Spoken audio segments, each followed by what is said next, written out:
Welcome to quick review. और quick review में current affairs का टॉपिक डिस्कस करते हैं जी, Pakistan IMF deal necessity and challenges. तो बात करते हैं जो पाकिस्तान की जो आईएमएफ के साथ डील हो गई है, जिसके ऊपर बहुत ज़्यादा जो है वो खुशियां मनाई जा रही हैं और कहा जा रहा है कि भाई ये बहुत बड़ी डील है और पाकिस्तान जो है वो डिफ़ॉल्ट होने से बच गया और पाकिस्तान अब बहुत तेज़ी से जो है वो तरक्की करेगा और बहुत कुछ कहा जा रहा है। तो इसको जो है वो अनलॉक करते हैं और देखते हैं कि क्या इस डील के हालात हैं और इसके बाद क्या होने जा रहा है। तो स्टार्ट करते हैं। अब सबसे पहले अगर हम इसका थोड़ा सा इंट्रोडक्शन देखिए तो देखिए पाकिस्तान जो है उसने $3 बिलियन की जो डील है वो सिक्योर की है आईएमएफ के साथ और ये स्टैंड बाय एग्रीमेंट है। अभी ये सिर्फ एग्रीमेंट की बात की गई है, यानी आईएमएफ ने ये बात कही है कि हम पाकिस्तान को $3 बिलियन देंगे, दिए नहीं हैं, ठीक है, पहली बात। और ये स्टैंड बाय एग्रीमेंट क्या है कि ये शॉर्ट टर्म जो है वो लोन कि जो लोन देता आईएमएफ शॉर्ट टर्म के लिए वो स्टैंड बाय एग्रीमेंट है, यानी स्टैंड बाय का मतलब है जो जल्दी में दे। तो इसकी जो मुद्दत है वो 20 से 24 महीने हो सकती है या मैक्सिमम 36 मंथ तक हो सकती है, इससे ज़्यादा नहीं हो सकती। जैसे अब पिछली हमारी डील चली तो वो 3-4 साल से चल रही है, तो इस तरह की ये डील नहीं है बल्कि स्टैंड बाय डील है। और अब इसमें अब पाकिस्तान के जो स्फीयर बैलेंस ऑफ पेमेंट के जो क्राइसिस थे वो सॉल्व होंगे। सबसे बड़ी बात यह है पाकिस्तान के लिए, क्योंकि पाकिस्तान के देखिए $4 बिलियन से भी जो है फॉरेन रिजर्व्स नीचे आ चुके थे। तो ऐसे में पाकिस्तान के पास सिर्फ 1 माह का बिल बचा था कि पाकिस्तान जो बाहर से चीज़ें मंगवा सकता था वो 1 माह के डॉलर पाकिस्तान के पास बचे हुए थे। तो ऐसे में अब ये बैलेंस ऑफ पेमेंट जो है ये कम से कम थोड़ा सा पाकिस्तान के जो क्राइसिस है वो कम होंगे।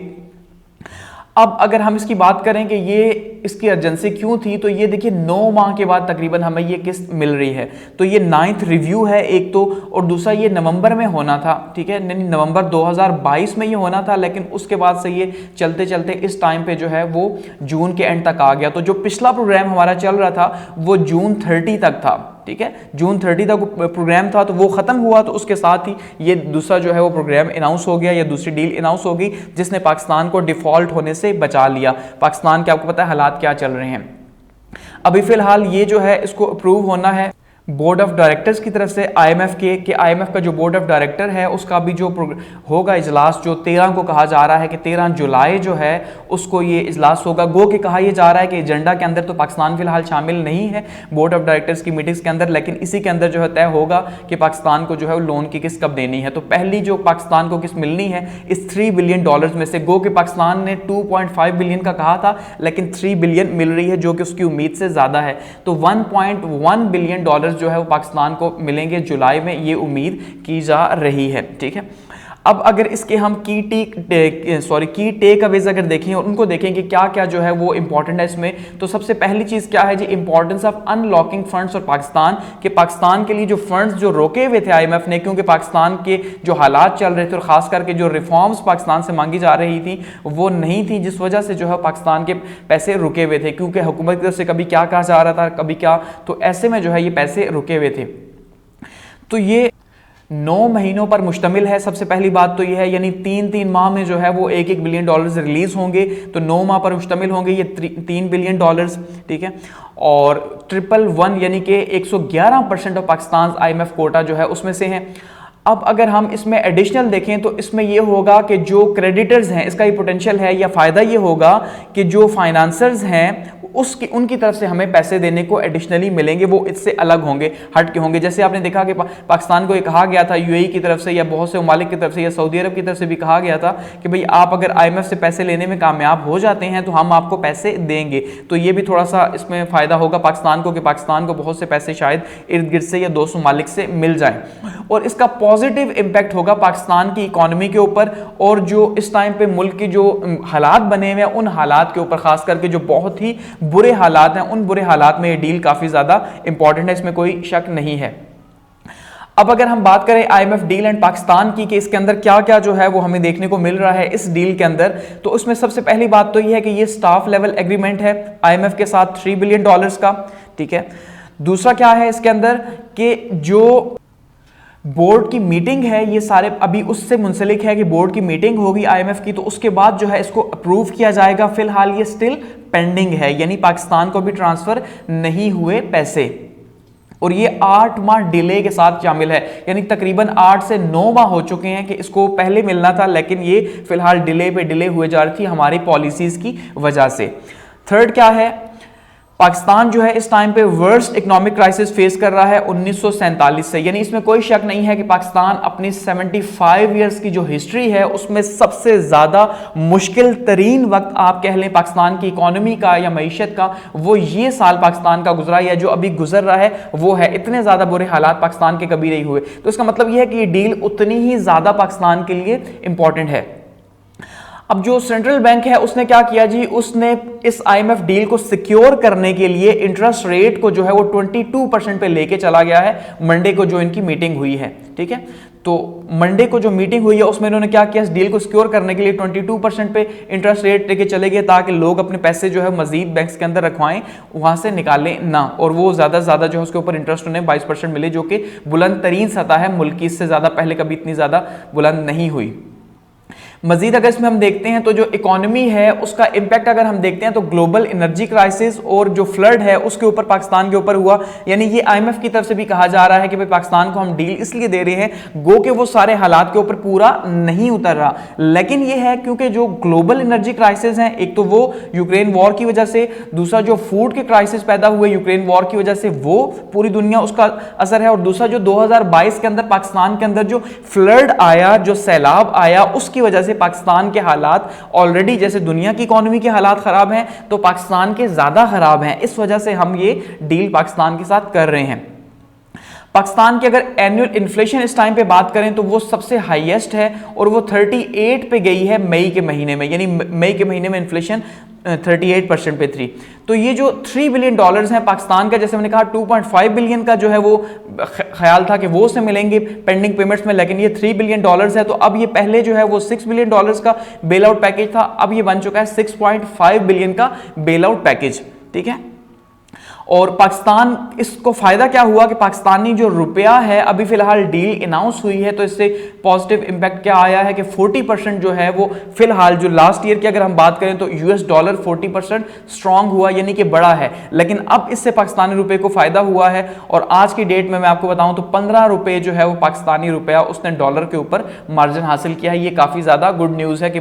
काफी बड़ी अमाउंट एकदम से जो है वो डॉलर की डाउन हुई है और रुपए की ऊपर हुई है। लेकिन अगर एक साल की बात करें तो एक साल में डॉलर की जो वैल्यू है वो 40% बढ़ी है और पाकिस्तान की रुपए की 40% कम हुई है। तो ये डील इसलिए पाकिस्तान के लिए इंपॉर्टेंट है। अब जो डोनर्स ने जो प्लेज किया था, यानी जो अहद किया था डोनर्स ने, जो जनवरी के अंदर एक मीटिंग हुई थी जिसमें उन्होंने 9 बिलियन या 10 बिलियन पाकिस्तान को कहा था क्लाइमेट चेंज के हवाले से वो देंगे। आपको याद होगा कि उसमें पाकिस्तान की तरफ से बड़े वादे किए गए थे कि अब हमारे हालात ठीक हो जाएंगे, ये होगा वो होगा। गो कि अभी वो मिले नहीं है, लेकिन उम्मीद की जा रही है कि इस आईएमएफ डील के बाद वो भी मिल जाएंगे। तो अगर वो भी मिलते हैं, गो कि उसमें शर्त रखी गई है कि उसको उसी तरह से आप सिर्फ क्लाइमेट के ऊपर यूज करेंगे, बाकी यूज नहीं कर सकते, लेकिन उससे मिलते हैं तो पाकिस्तान जो है वो 14 से 15 बिलियन डॉलर उसके फॉरेन रिजर्व्स होने की तवक्को है। और यही कहा जा रहा है फाइनेंस मिनिस्टर की तरफ से भी कि जुलाई के एंड पे शायद हम 14 से 15 बिलियन डॉलर्स हमारे फॉरेन रिजर्व्स में हो, जो काफी गुड न्यूज है। अब जो रिकवरी कॉस्ट है, अब अगर हम बात करें तो पाकिस्तान को ओवरऑल जो पैसे चाहिए अगर हम बात करें तो वो 16 बिलियन चाहिए। यानी पाकिस्तान को अगर 16 बिलियन डॉलर्स कहीं से मिल जाते हैं, कहां से मिलेंगे खैर, लेकिन अगर 16 बिलियन डॉलर्स पाकिस्तान को मिल जाते हैं दो ममालिक से मिला के इस डील के बाद सारे हालात, तो पाकिस्तान अपने हालात को बेहतर कर सकता है। अगर इतने नहीं मिलते तो फिर भी इस डील का पाकिस्तान को इतना फायदा नहीं होगा। तो आप ये कह लें कि अगर 100% हम इसका फायदा उठाना चाहते हैं तो हमें 16 बिलियन डॉलर इस टाइम पे पाकिस्तान को चाहिए जुलाई के एंड पे, जो कि कहा जा रहा है शायद कि 14 से 15 सिक्योर हो जाए, होंगे कि नहीं ये अभी देखना बाकी है। अब अगर इस टाइम पे पाकिस्तान की जो डेट सिचुएशन है उसकी बात करें कि पाकिस्तान के जो कर्ज के हालात हैं वो कैसे जा रहे हैं, कि कितना कर्ज है पाकिस्तान के ऊपर और कितना उसने जो है फिलहाल वापस करना है। देखिए, अगर अप्रैल की हम रिपोर्ट देखते हैं, और ये अप्रैल की रिपोर्ट यूनाइटेड स्टेट्स का जो इंस्टीट्यूट है USIP का पीस इंस्टीट्यूट, इसकी रिपोर्ट के मुताबिक पाकिस्तान के ऊपर जो एक्सटर्नल डेट है वो है 125.7 USD, यानी कि 125.7 बिलियन डॉलर्स जो है पाकिस्तान के ऊपर कर्ज। और ये मार्च की रिपोर्ट है हमारे पास, मार्च 2023 की, कि पाकिस्तान ने 125.7 बिलियन डॉलर्स देने हैं जो पाकिस्तान ने बाहर से लिए हैं एक्सटर्नल कर्ज, इसमें 77% जो कर्ज है वो हुकूमत के पास है, ठीक है, और बाकी आप ये कह लें कि जो 23% बच रहा है वो जो है वो प्राइवेट एंटिटीज के पास है, लेकिन 77% हुकूमत ऑन कर रही है। 45 बिलियन जो है वो मल्टीलैटरल इंस्टीट्यूट्स का है, इस कर्ज में से ये जो पाकिस्तान ने देना है उसमें से वर्ल्ड बैंक के हैं 18 बिलियन है, एशियन डेवलपमेंट बैंक के 15 बिलियन है और IMF के 7.6 बिलियन मौजूद हैं इसके अंदर। इसी तरह से अराउंड 27 बिलियन डॉलर्स जो हैं वो पाकिस्तान ने चाइना के लिए हुए हैं, ठीक है, जिसमें इजाफा होता जा रहा है, जिसको रोल ओवर भी करवाया गया। आपने देखा अभी चाइना के जो काफ़ी ज़्यादा मिन्नतें वगैरह की गई हैं कि भाई आप उसको रोल ओवर करें, दोबारा से रीसेट करें। तो 10 बिलियन डॉलर्स जो है बायलैटरल डेट है पाकिस्तान और चाइना का, जिसमें से 6.2 बिलियन डॉलर्स जो है वो पब्लिक सेक्टर को उसने अलग से दिए हैं पाकिस्तान के अंदर। तो ये यानी 27 बिलियन चाइना का भी कर्ज हमारे पे चढ़ा हुआ है। हमने जो रीपे करना है 77.5 बिलियन एक्सटर्नल डेट जो है वो रीपे करना है और 4.5 बिलियन डेट जो है वो चाइना का हमने रीपे करना है और उसको हमने कहा कि भाई हमें मजीद टाइम दिया जाए और उसको रोल ओवर हमने करवाया, दोबारा से रीशेड्यूल करवाया इन कर्जों को। तो इस टाइम पे अगर हम ये कहें कि 25 बिलियन डॉलर्स जो है पाकिस्तान को पे करने हैं और साथ में 2024 और 25 की अगर हम बात करें तो इसमें पाकिस्तान को 24 या 6 बिलियन डॉलर्स जो है वो कर्ज की शक्ल में रीपे करने हैं। तो ये एक लंबा जो है वो कर्जों का सिलसिला है, जिसमें से कुछ जो है वो शायद पे हो चुके हैं और कुछ जो है उनको रोल ओवर करवाया गया है। तो ये एक बहुत ही बुरे हालात हैं कि अभी अगर हम ये कह सकते हैं कि अगर IMF की डील की वजह से शायद हम जो इस टाइम पे करंट क्राइसिस चल रहे हैं उनमें से निकल जाएं, क्योंकि हमारा नया फिस्कल ईयर आपको पता है जुलाई 1 से स्टार्ट हुआ है। तो इसलिए ये डील बहुत ज़्यादा इंपॉर्टेंट थी कि जुलाई 1 से लेके अब 30 जून तक, ये अगले साल तक चलेगा हमारा फिस्कल ईयर, तो उसमें पाकिस्तान की ये डील बहुत ज़्यादा इंपॉर्टेंट थी। तो ऐसे में अगर अभी हम बच भी जाते हैं तो शायद ये कहा जा रहा है कि दिसंबर में पाकिस्तान को पेमेंट करनी है, फिर अगले साल पेमेंट करनी है, तो शायद हम नेक्स्ट दोबारा से अगर अपने हालात ठीक नहीं करते और IMF जो कह रहा है वो नहीं करते, यानी रिफॉर्म्स नहीं लेके आते, तो अल्टीमेटली हमारे लिए बचना बहुत मुश्किल होगा। नेक्स्ट अगर हम बात करें IMF कंडीशंस एंड चैलेंजेस की, कि IMF ने आपको पता है कि 8 माह से या 9 माह से जो मीटिंग डिले हो रही थी उसमें क्या था कि IMF क्या कह रहा था, IMF कह रहा था भाई टैक्स बढ़ाओ, गो के बढ़ाए भी जा रहे थे, लेकिन फिर भी जो है वो टैक्स बढ़ाने का कह रहा था, जो सब्सिडीज थी उनको जो है वो रिड्यूस करने की बात कर रहा था या खत्म करने की बात कर रहा था। तो ऐसे में जो है कुछ और खास करके रिफॉर्म्स की बात कर रहा था कुछ सेक्टर्स के अंदर जो पाकिस्तान ने नहीं की, जिस वजह से ये हमें पैसे नहीं मिल रहे थे, ये सबसे बड़ा प्रॉब्लम था। तो अब दोबारा से ये चीजें उसी तरह कंडीशंस मौजूद हैं, कुछ पूरी हो चुकी हैं, कुछ पूरी करना अभी भी पॉसिबल नहीं है। जिसमें अगर हम बात करें तो सबसे पहले क्या है जी, budget revision and expenditure cut किया गया। सबसे पहले कि जो बजट दिया गया पहले, उस बजट को दोबारा से जो है वो IMF ने नहीं माना, उनका भाई नहीं हम इसे नहीं मानते क्योंकि उसके अंदर डेवलपमेंट एक्सपेंडिचर्स बहुत थे और टैक्स जो इन्होंने रखा था, टैक्स का हदफ वो पूरा नहीं हो रहा था IMF के अकॉर्डिंगली। इसलिए इनिशियल बजट जो है वो फेल हो गया IMF को खुश करने में, आप ये कह सकते हैं। तो दोबारा से जो है वो रिवाइज बजट दिया गया है जिसमें न्यू टैक्सेस शामिल किए गए हैं, 300 बिलियन के न्यू टैक्सेस हैं, ठीक है। तो ये 300 बिलियन के न्यू टैक्सेस शामिल किए गए हैं इस IMF की डील को सिक्योर करने के लिए, ये काम एक किया गया। दूसरा क्या है जी, पावर सेक्टर रिफॉर्म्स की अगर हम बात करें तो उसमें कहा जा रहा है कि पावर सेक्टर की रिफॉर्म्स जो है वो बहुत ज़रूरी हैं, जिसमें आपने देखा कि भाई 3 से 4 रुपए जो है वो दोबारा से यूनिट बढ़ा दी गई है और इस IMF की डील को लेके तो कॉस्ट रिकवरी बहुत ज़्यादा ज़रूरी है।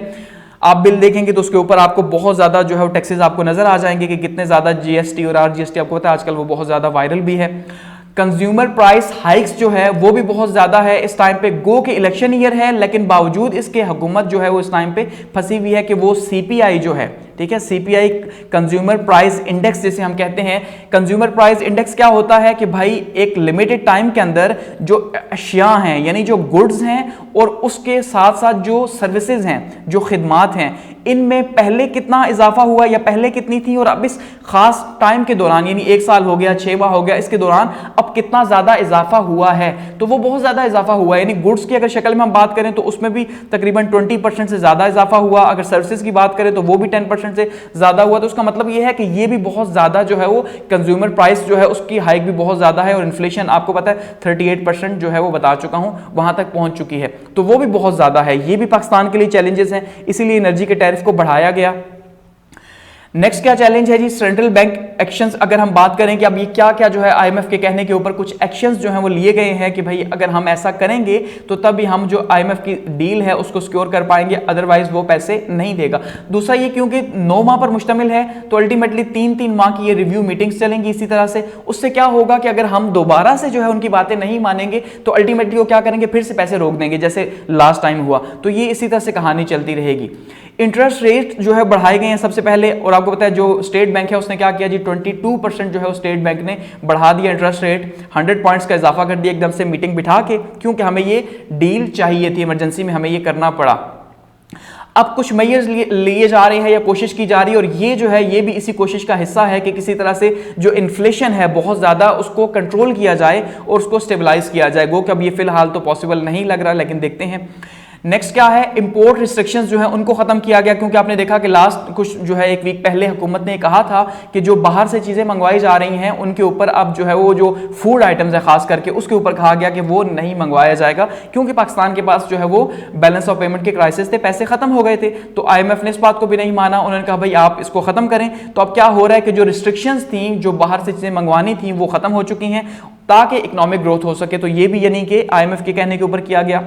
एक्सचेंज रेट पॉलिसीज के ऊपर बातचीत की गई, और हमेशा से पाकिस्तान का यही जो है वो सबसे बड़ा इशू रहा कि आईएमएफ को देखिए, अगर हम बात करते हैं आईएमएफ की हिस्ट्री की, तो आईएमएफ को बनाया इसलिए गया था कि कोई भी मुल्क अपनी मर्जी से, समझ रहे हैं बात को, क्या आप ये कह सकते हैं कि जैसे चाइना के ऊपर इल्जाम लगता है सम टाइम कि उसने अपनी जो युआन है उसकी प्राइस को खुद ही से वो सेट कर देता है कि जब उसे बाहर की पेमेंट करनी होती है तो उसके ऊपर ये इल्जाम लगता है कि कोई भी मुल्क खुद से अपनी मॉनेटरी पॉलिसी नहीं बना सकता। बना तो सकता है लेकिन खैर एक्सचेंज रेट सेट नहीं कर सकता, कि बल्कि मार्केट सेट करेगी। तो ये 1991 से आईएमएफ जो है ये कहने की कोशिश कर रहा है कि भाई आप जो है इसको मार्केट की जो मोनोपोली है, हुकूमत की जो मोनोपोली है मार्केट के अंदर, उसको खत्म करें और आप क्या करें, आप हुकूमत को तय करने दें। ठीक है, यानी जिसको नॉर्मली इकोनॉमिक टर्म्स में कहा जाता है इकोनॉमिक लिबरलिज्म, कि भाई इकोनॉमी खुद को खुद जो है वो डिटरमिन करेगी। तो कमिटमेंट की गई है कि भाई पाकिस्तान जो है या हुकूमत खुद से जो है market determined exchange rate set नहीं करेगी, बल्कि मार्केट जो है वो अपने रेट को खुद सेट करेगी, और मल्टीपल एक्सचेंज वेज जो है उन प्रैक्टिसेस को भी स्टॉप किया जाएगा। ठीक है, ये एक शर्त जो है रखी गई है, और उसके ऊपर भी कहा गया हुकूमत के से वो मानेंगे, जाहिर बात है सब मानेंगे। इन्फ्लेशन मैनेजमेंट की अगर हम बात करें तो उसके ऊपर जो स्टेट बैंक है उसने, जैसे मैंने कहा कि 22% जो है वो बढ़ा दिया, और कोशिशें की जा रही है कि भाई कुछ और स्टेप्स लिए जाएं, प्रोएक्टिव स्टेप्स लिए जाएं, और उन स्टेप्स के थ्रू क्या हो कि ये जो इन्फ्लेशन है बहुत ज्यादा जो अफरात ज़र है इसको किसी तरह से कंट्रोल किया जाए, क्योंकि जैसे जैसे बढ़ेगा तो मुश्किल फिर मजीद बढ़ती जाएगी। और स्टेट ऑन्ड इंटरप्राइजेस के बारे में भी कहा गया कि सबसे पहला आपको पता है कि 1991 से ये कहा जा रहा है कि लिबरलिज्म की बात की जा रही है, इकोनॉमिक लिबरलिज्म की, कि आपने उसमें क्या करना है, उससे सबसे बेसिक चीज होती है प्राइवेटाइजेशन, कि आपने चीजों को प्राइवेट करना होता है, जो स्टेट के इदारे हैं उनको प्राइवेट करना होता है। जैसे भी कहा जा रहा है कि भाई पीआईए को जो है वो प्राइवेट करने जा रहे हैं, या कुछ रोड्स वगैरह गिरवी रखने जा रहे हैं, तो ये कहा जा रहा है। इसी तरह से स्टील मिल जो है रशिया के हवाले की जा रही है, तो ये तभी किया जा रहा है, एक तो आईएमएफ का प्रेशर है, दूसरा ये चीजें अब हम खुद रन नहीं कर सकते क्योंकि हुकूमत के पास इतने पैसे नहीं है, ये पिछले 75 साल में जो हम करते रहे हैं। तो कहा यह जा रहा है कि जो स्ट्रॉन्गर गवर्नेंस है वो चाहिए फाइनेंशियल लॉसेस को कंट्रोल करने के लिए, गवर्नमेंट फाइनेंसेस को खास करके, और उसके लिए क्या चीज जरूरी है कि जो प्राइवेटाइजेशन का प्रोसेस है उसको तेज किया जाए और उसको प्रॉपर किया जाए ताकि प्राइवेटाइजेशन हो। तो इसलिए कहा जा रहा है, फिलहाल अभी आप देखें पीआईए की प्राइवेटाइजेशन की बात सबसे पहले हो रही है। नेक्स्ट अगर हम बात करें जो स्टेट बैंक की जो पाकिस्तान की कोशिश की, क्या कोशिश की जा रही है पाकिस्तान की तरफ से, कि स्टेट बैंक ऑफ पाकिस्तान जो है वो इकोनॉमी को हैंडल करने के लिए क्या कर रहा है, कि सबसे पहले तो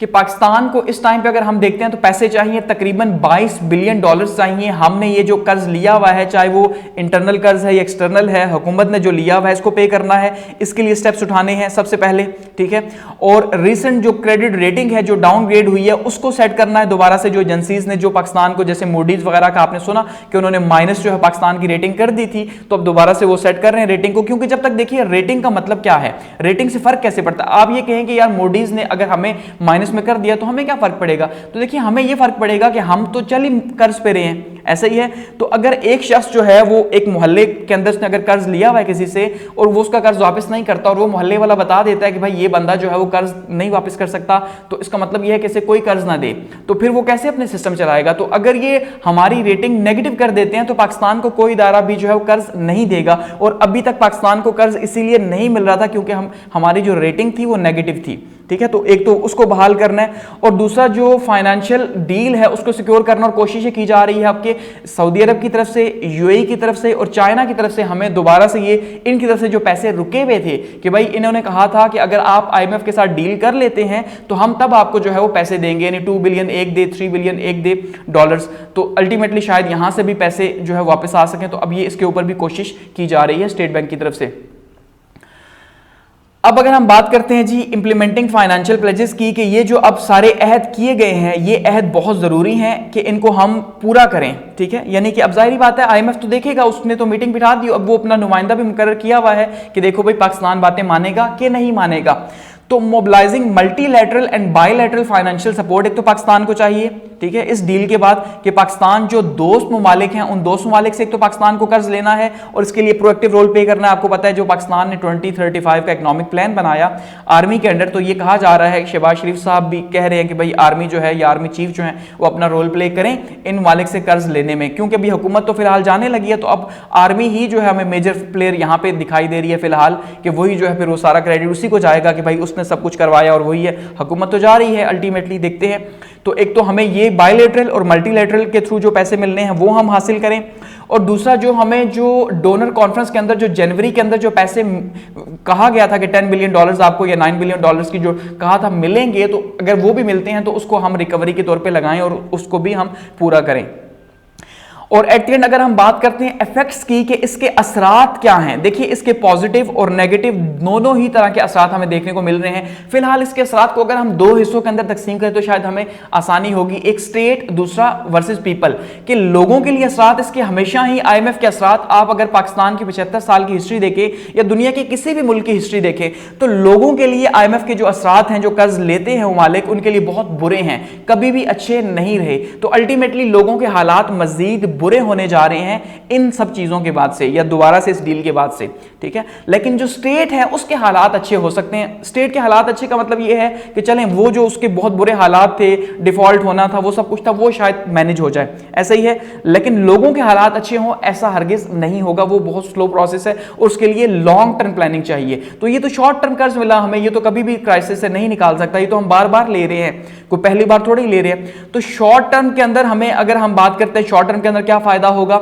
इकोनॉमिक स्टेबिलिटी आएगी, ओवरऑल जो क्राइसिस है वो जो है वो कम होगा, डिक्रीज होगा डिफॉल्ट का रेट, रिस्क जो है, और पॉजिटिव रेटिंग हमारी आएगी जिससे हमें कर्ज जो है मजीद मिलेगा। और दूसरा आपने देखा स्टॉक एक्सचेंज जैसे ऊपर गई, जैसे रुपया नीचे आया एकदम से, तो ये चीजें इस चीज का इंडिकेटर हैं कि शायद चीजें इसके बाद बेहतर होंगी, लेकिन आवाम के लिए नहीं, इकोनॉमी के लिए होंगी, आवाम के लिए बहुत दूर की बात है फिलहाल। लॉन्ग टर्म इफेक्ट्स की बात करें तो लॉन्ग टर्म इफेक्ट्स की अगर हम देखते हैं तो प्राइसेस की बात करें तो प्राइसेस बढ़ेंगी आहिस्ता आहिस्ता, इन्फ्लेशन जो है वो कम शायद ना हो फिलहाल, और आहिस्ता आहिस्ता वो भी बढ़ेगी, क्योंकि आईएमएफ की डील के बाद कभी भी मुल्क जो है स्टेबिलिटी की तरफ नहीं जाते, आर्जी तौर पे तो चले जाते हैं। एक्स्ट्रा बर्डन जो है कंज्यूमर के ऊपर बहुत ज्यादा आएगा, जैसे 300 बिलियन के टैक्सेस आईएमएफ के कहने के ऊपर ही जो है वो लगाए गए हैं। और फिलहाल मिनी बजट पाकिस्तान हर साल ही 3 से 4 मिनी बजट देता है, यानी एक बजट दे दिया, फिर आईएमएफ ने कहा फिर प्राइसेस बढ़ाओ, फिर बढ़ा दी, फिर बढ़ाओ, फिर बढ़ा दी, तो ये प्रोसेस चलता रहेगा। और जो आवाम है फिलहाल उसके लिए रिलीफ वो ये बिल्कुल भी ना सोचे, पॉवर्टी इंक्रीज ही होगी, गुर्बत, क्योंकि जब 22% इंटरेस्ट रेट है तो लोगों ने इन्वेस्ट थोड़ा ही करना है, उन्होंने तो बैंक्स के अंदर रख के सूद खाना है, तो इन्वेस्टमेंट होगी तो पॉवर्टी खत्म होगी, जॉब क्रिएट्स होंगी, इसका मतलब जॉब भी डिक्रीज होगी आने वाले वक्त में, पॉवर्टी भी इंक्रीज होगी। तो अवाम के पॉइंट ऑफ व्यू से अगर आप बात करते हैं या सोशल पॉइंट ऑफ व्यू से बात करते हैं तो शायद हमें इसका फायदा नहीं है। ठीक है, लॉन्ग टर्म के लिए हो सकता है अगर हम उनकी तमाम बातें माने तो। और एट द एंड अगर हम इसे कंक्लूड करते हैं तो देखिए पाकिस्तान और आईएमएफ जो है ये डील बहुत ही क्रुशियल थी, इसमें कोई शक नहीं है, और ये एक बड़ी डील हुई है पाकिस्तान की, क्योंकि पाकिस्तान की जो बैलेंस ऑफ पेमेंट का क्राइसिस है, जो बहुत बुरे हालात से इस टाइम पे गुजर रहा था, पाकिस्तान के पास पैसे ही नहीं थे, तो शायद वो जो है कुछ हालात ठीक हो सके। ठीक है, अब एडिशनल सपोर्ट की भी बात की जा रही है कि आईएमएफ की डील के बाद शायद हमें एडिशनल सपोर्ट भी मिले और कुछ हमें और भी मजीद फायदे हों जिससे हम इन बुरे हालात से निकल सकते हैं। लेकिन एट द एंड चैलेंजेस वहीं पे मौजूद हैं कि हम बार बार कर्ज लेंगे और बार बार ऐसा ही होता रहेगा तो कोई भी फर्क नहीं पड़ेगा। फर्क कहां पड़ेगा? जब हम रिफॉर्म्स लेके आएंगे। किसके अंदर? पावर सेक्टर के अंदर। ये आईएमएफ का कहना है। इन्फ्लेशन को मैनेज करेंगे और इंप्रूविंग करेंगे स्ट्रेट ऑन इंटरप्राइजेस को, यानी कि प्राइवेटाइज करेंगे। देखिए प्राइवेटाइज करते हैं तब भी आवाम के तो हक में नहीं है, क्योंकि लोग तो कभी नहीं चाहेंगे कि प्राइवेट हो, वो तो चाहते ही हैं गवर्नमेंट जॉब्स हो, मजे हो, सब हो। तो वो चीज़ें खत्म हो रही हैं, पेंशन खत्म हो रही है, सब कुछ। तो ये चीज़ें जो रिफॉर्म्स हैं ये टफ हैं। अब ये टफ क्यों है, एक मिनट के लिए इसको समझिए। देखिए हमारे मुल्क में हम ये कहते हैं जमहूरियत है, तो जब तक जमहूरियत है तो अवाम इलेक्ट करेगी, चाहे अवाम का थोड़ा सा ही माना जा रहा हो, लेकिन अवाम जब तक इलेक्ट करेगी तो जब ये अवाम के अगेंस्ट में पॉलिसीज बनाएंगे, प्राइवेटाइजेशन होगी, पेंशन खत्म होगी, प्राइसेस बहुत ज़्यादा बढ़ेंगी, ऐसे रिफॉर्म्स की जाएंगी जो अवाम को पसंद नहीं होंगी, तो अवाम उस पार्टी को चूज नहीं करेगी। ठीक है, तो इसका मतलब यह है कि पाकिस्तान के लिए बहुत मुश्किल है फिलहाल इन चैलेंजेस को मीट करना, लेकिन आर्जी तौर पे हर बार की तरह इस बार भी शायद हम जो है वो क्राइसिस से बच गए हैं फिलहाल तक के लिए। और इसको यहाँ पे क्लोज करते हैं और थैंक्स फॉर वॉचिंग। और फीडबैक के लिए कमेंट सेक्शन मौजूद है।